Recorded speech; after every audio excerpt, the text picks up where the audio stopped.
Diamond city સુરતમાં ફરી એકવાર નબીરાઓનો આતંક જોવા મળ્યો હતો। સુરત શહેરના મોટા વરાછા વિસ્તારમાં મોડી રાત્રે એક સોશિયલ મીડિયા ઇન્ફ્લુએન્સરે પૂરઝડપે કાર હંકારી ભીષણ અકસ્માત સર્જાયો હતો। આ ઘટનામાં બે નિર્દોષ બાઇક ચાલકોને ગંભીર ઇજાઓ પહોંચતા તેમને સારવાર અર્થે હોસ્પિટલ ખસેડવામાં આવ્યા હતા। મળતી માહિતી મુજબ સુરત શહેરના મોટા વરાછા વિસ્તારમાં મોડી રાત્રે એક લક્ઝરી કાર ચાલકે સ્ટીયરિંગ પરથી કાબુ ગુમાવ્યો હતો અને રસ્તા પર પસાર થઈ રહેલા બે બાઇક ચાલકોને જોરદાર ટક્કર મારી હતી। અકસ્માત એટલો ભયાનક હતો કે બાઇકનો કચરધાણ નીકળી ગયો હતો। ઘટના સ્થળે હાજર લોકોના જણાવ્યા અનુસાર કાર ચાલક યુવક જાણીતો ઇન્સ્ટાગ્રામ ઇન્ફ્લુએન્સર છે અને તે સમયે તે સંપૂર્ણપણે દારૂના નશામાં ધૂત હતો। અકસ્માત બાદ ઘટના સ્થળે લોકોના ટોળા ઉમટી પડ્યા હતા।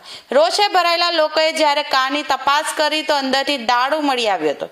ઘટનાની જાણ થતાં જ સુરત પોલીસ તાત્કાલિક સ્થળ પર પહોંચી ગઈ હતી।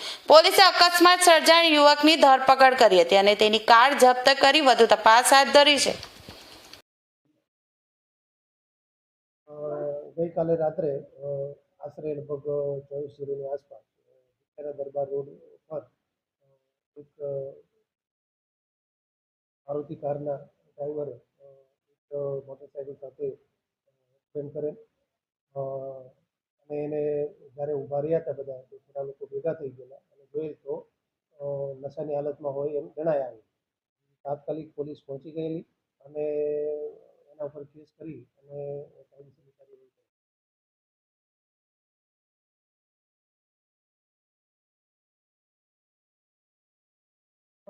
ઉમરા બાજુથી એ આવતા હતા અને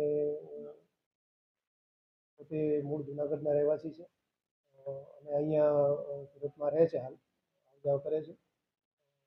તેના દરબાર રોડ પરથી પસાર થતા આ એક્સિડન્ટ બન્યો। નામ છે હિરેન હકાભાઈ ગુહા, રહે જુનાગઢના છે અને તેઓ સોશિયલ મીડિયામાં ઇન્ફ્લુએન્સર તરીકે